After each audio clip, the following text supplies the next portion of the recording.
রব্বুল আলামিন গভীর রজনী পর্যন্ত দ্বীনি আলোচনা করার পরে গুনাহ মাখা হাত আমরা তুলে ধরেছি। আল্লাহ, রাত যত গভীর হয় দুনিয়ার মানুষের দরজা বন্ধ হয়ে যায়, আর রাত যত গভীর হয় আপনার রহমতের দুয়ার তত উন্মোচিত হয়।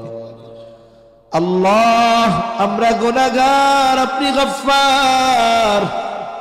আয় আল্লাহ, আমরা গুনাহ করতে ভালোবাসি, আপনি ক্ষমা করতে ভালোবাসেন। আপনি আপনার গফুর, গফফার, রহিম, রহমান নামের ওসিলায় যে যেখান থেকে হাত উঁচু করেছে আল্লাহ আমাদের বিগত জীবনের সব ধরনের গুনাহগুলো মাফ করে দেন। আল্লাহ, আমাদের আত্মীয় স্বজন যে যেখানে আছে মাফ করে দেন। খাস করে যারা দুনিয়া ছেড়ে চলে গেছে মাফ করে কবরগুলো আপনি জান্নাতের টুকরো বানায়া দেন রব্বুল আলামিন। আশেপাশে যত কবরস্থান আছে, যত মুমিন মুমিনাত শহীদ আছে, সকলকে মাফ করে কবরগুলো আপনি জান্নাতের টুকরো বানায়া দেন।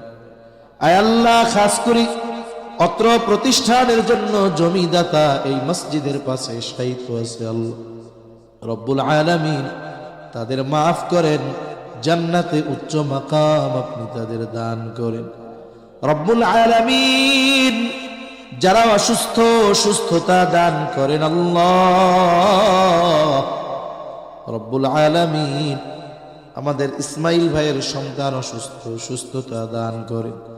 আরো অনেকে দোয়া চেয়েছে, আয় আল্লাহ, যে যে উদ্দেশ্যে দোয়া চেয়েছে সকলের মনের নেক চাওয়া, নেক আশা আপনি কবুল আর মঞ্জুর করে নেন রব্বুল আলামিন। ওলামা হযরত যত কিছু আলোচনা করেছেন, যে যতটুকু শুনেছে প্রয়োজনীয় কথা স্মরণ রেখে আমলের কথাগুলো আমলে পরিণত করার তৌফিক আপনি দিয়ে দেন রব্বুল আলামিন। খাস করে এই মাদ্রাসা কবুল আর মঞ্জুর করে নেন।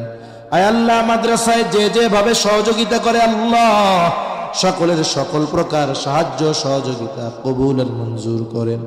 মাদ্রাসার যত প্রয়োজনীয়তা আছে গায়বী খাজানা থেকে ব্যবস্থা করে দেন। ওস্তাদ ছাত্র সকলকে কবুল করে নেন। জমিদাতা পরিচালনায় যারা আছে কবুল আর মঞ্জুর করে নেন।